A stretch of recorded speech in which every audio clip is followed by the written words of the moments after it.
श्री वक्रतुंड महाकाय सूर्यकोटी समप्रभा निर्विघ्न कुरु मे देव सर्वकार्येषु सर्वदा। श्री गणेश जयंती व्रत कथा। श्री गणेश लहरी ज्या दिवशी प्रथम पृथ्वीवर आल्या म्हणजे ज्या दिवशी श्री गणेशांचा जन्म झाला तो दिवस होता माघ शुद्ध चतुर्थी। तेव्हापासून गणपतीचा आणि चतुर्थीचा संबंध जोडला गेला।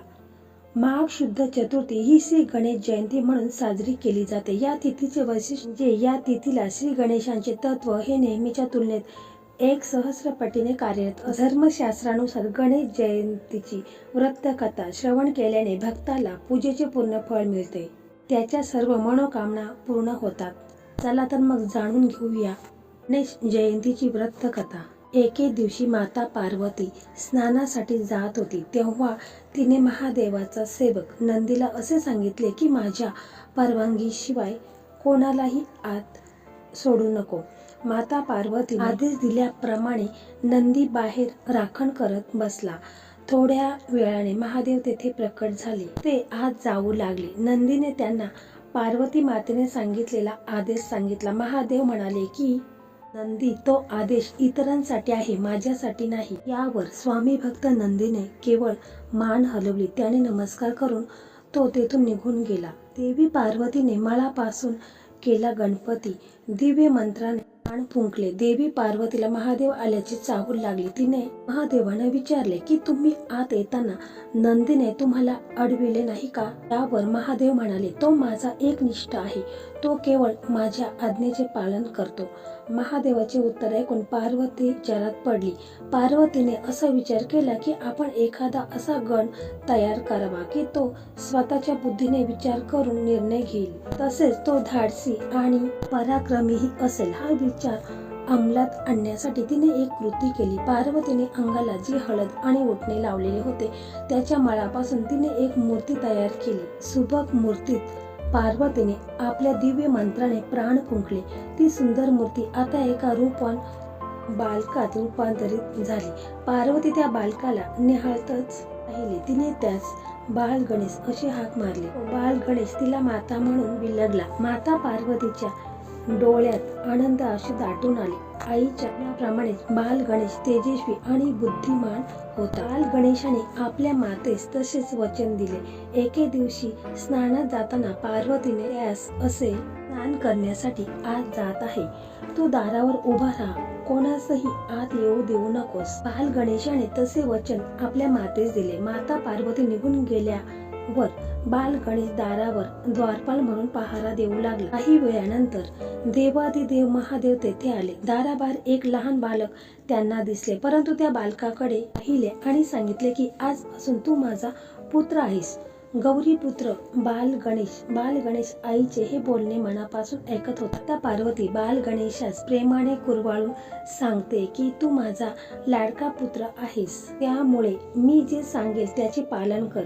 बाल गणेशही आपल्या आईचे प्रत्येक शब्द ऐकत होता। पुढे ते असं म्हणाले की बाळा, स्नानासाठी मी आत जात आहे, तू दरवाज्यावर उभा राहा, कोणालाही आत येऊ देऊ नकोस। बाल गणेशाने वचन दिले आणि दरवाज्यावर पहारा देऊ लागला।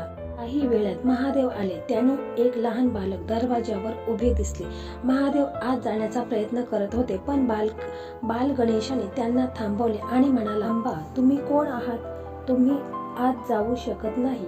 बाल गणेश मागे हटण्यास तयार नव्हता। त्या लहान बालकाच्या या बोलण्यावर महादेवाने आश्चर्याने पाहिले।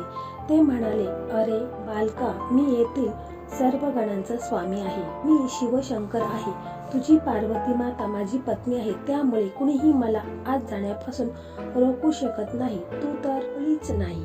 महादेवाच्या या बोलण्यावर बालकाने असे सांगितले की मला माझ्या मातेने जो आदेश दिलेला आहे त्याचे मी पालन करत आहे।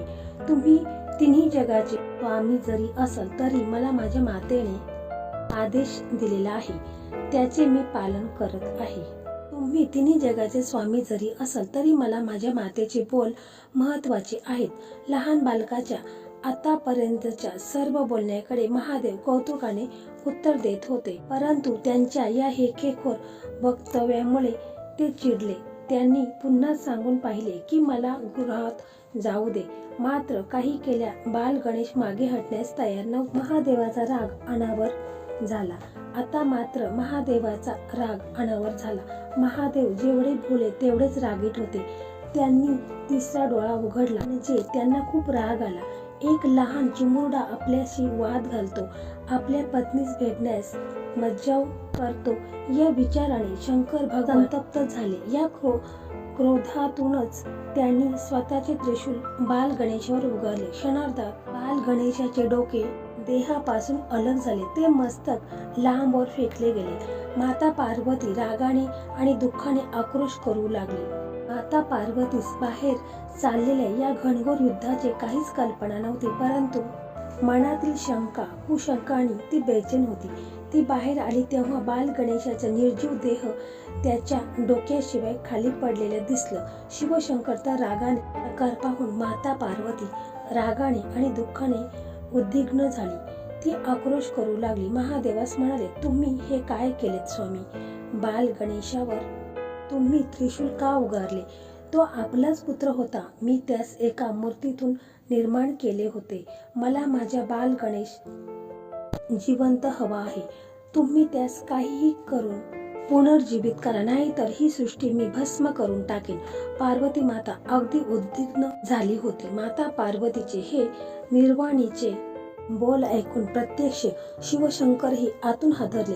बाल गणेशाचे नवीन रूप महादेव आता काय करावे या विचाराने चढून गेले. सर्व देवी देवता पण हे देखील भयभीत झाले. माता पार्वतीच्या कोपाला शांत करण्यासाठी बाल गणेशास पुन्हा जिवंत करण्यावाचून कोणालाही दुसरा अरुणोपाय दिसत नव्हता. तेव्हा आदेश दिला की पृथ्वी लोकांवर सर्वात प्रथम तुम्हा जो प्राणी दिसेल त्याचे मस्तक घेऊन या. सर्व गण आपल्या स्वामींच्या आज्ञेचे पालन करण्यासाठी गेले. त्यांना सर्वप्रथम गज अर्थात हत्ती दिसला.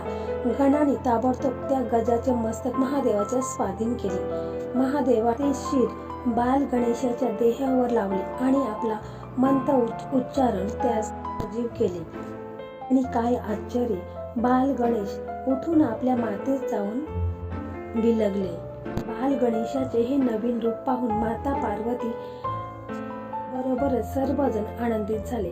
शुभ कार्यात प्रथम पूजेचा मान महादेवाने बाल गणेशास जवळ घेतले आणि त्याला असा आशीर्वाद दिला की सदैव सर्व शुभ कार्यात प्रथम पूजेला जाशील. तुझ्यापासूनच प्रत्येक शुभ कार्याचा आरंभ होईल. अशा प्रकारे बाल गणेश आता गजानन म्हणून ओळखला जाऊ लागला. अशा प्रकारे ही कथा जो कोणी मनोभावे श्रद्धेने ऐकल त्याच्या सर्व मनोकामना इच्छा पूर्ण होतील. त्याच्यावर कोणत्याही प्रकारचे संकट येणार नाहीत. अशा प्रकारे कथा सुफल संपूर्ण.